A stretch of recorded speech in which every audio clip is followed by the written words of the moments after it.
What's going on, guys? I am back here with another tournament video, of course. I've been doing a lot of tournaments lately.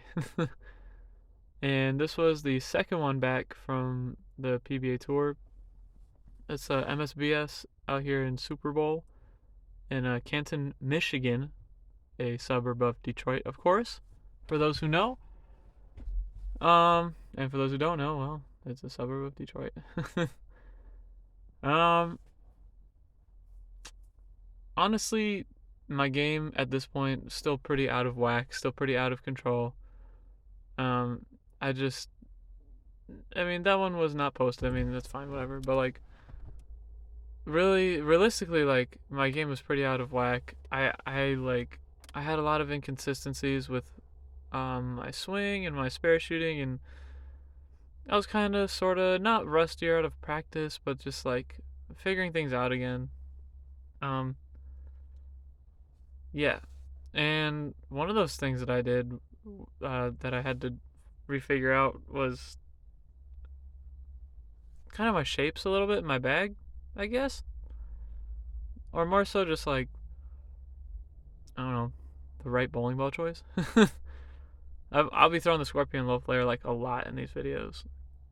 This ball is really, really like benchmarky. It's IQ Tourish, Venom Shockish, you know, those kinds of benchmark shapes. I mean, it's lower G, low diff, and I mean, the ball speaks for itself. I mean, this is like a 40-foot pattern, pretty low mills at a house that hooks a lot.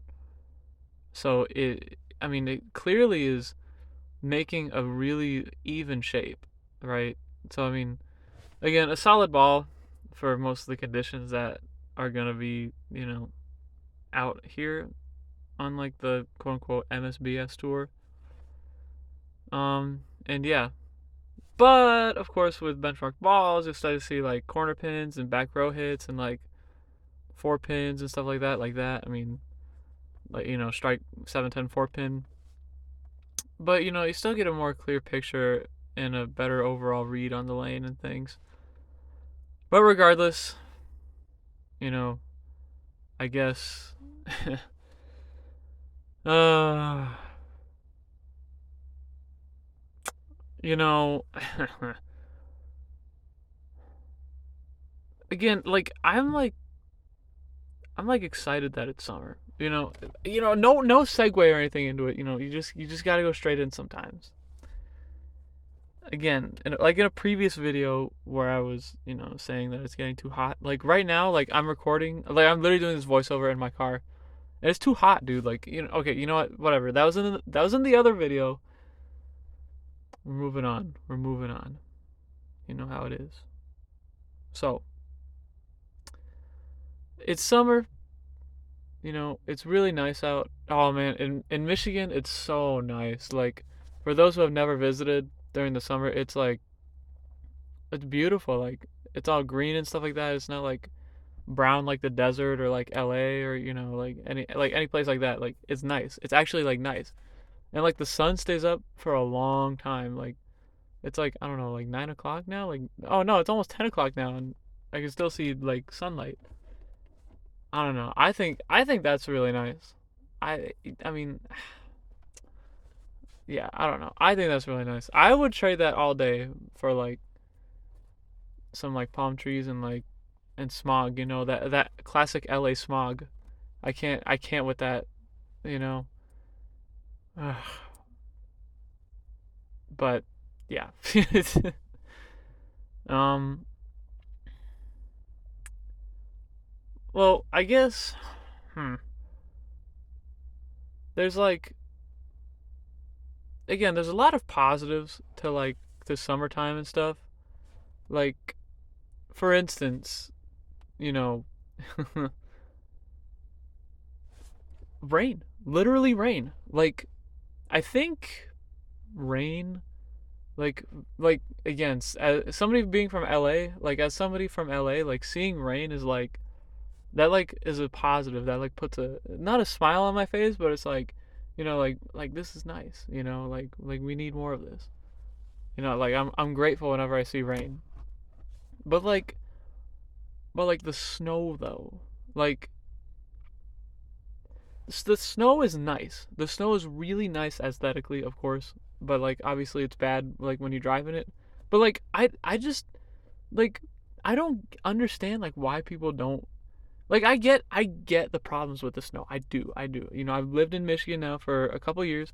I've lived, like I've lived all over the place in a sense, and like in my entire adult life I've basically lived outside of LA.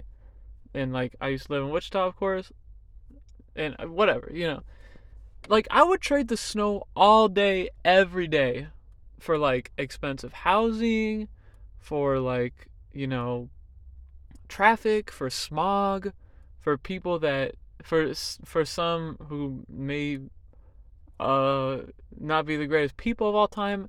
However, of course, there's a lot of diversity in big cities like in LA and stuff like I mean, like there's just certain things you can't beat about LA. Like obviously the weather year round is nice. Like it's nice. I personally like the weather more in Michigan, but like I mean, like the sunsets are beautiful. The sunsets are beautiful and like, all that good stuff. And like I don't know. Like LA does have some nice weather, obviously. But like again, I just I don't know. Oh, that's right. That's right. LA and the food. The food is like I mean, it's literally the food in the South Bay and probably in Orange County too for those who can relate. Like I mean, the food in the South Bay is just so like unbelievably good. Literally like 5 miles down the road, you can have some great Filipino cuisine in Carson, and then go like 4 or 5 miles up PCH, and you can have some authentic like not maybe not authentic, but like some really good like Japanese kind of American, or maybe it's authentic Japanese. I don't know. It just like you can have different cultures kind of food, and they all taste really good. So I will say the argument for living in a big city in a place like LA or Houston or like Miami or something like that. I've never been to Miami. I have been to Houston. But like living in like a big city like that in a southern place, it does have its perks. However, there's just no way. There's just no way. I mean like yeah, I don't know. I don't know. I just couldn't do it. Because again, like yeah, it's just I don't know, it's so nice up here. It's so green, it's so quiet, it's quaint. Now and the bottom line is like you can bowl a lot. It's the hot spot of bowling up here. You know how it is in the Great Lakes. That's right. It's, uh, unfortunately, I did miss the cut there, but yeah. I'll see you guys in the next video.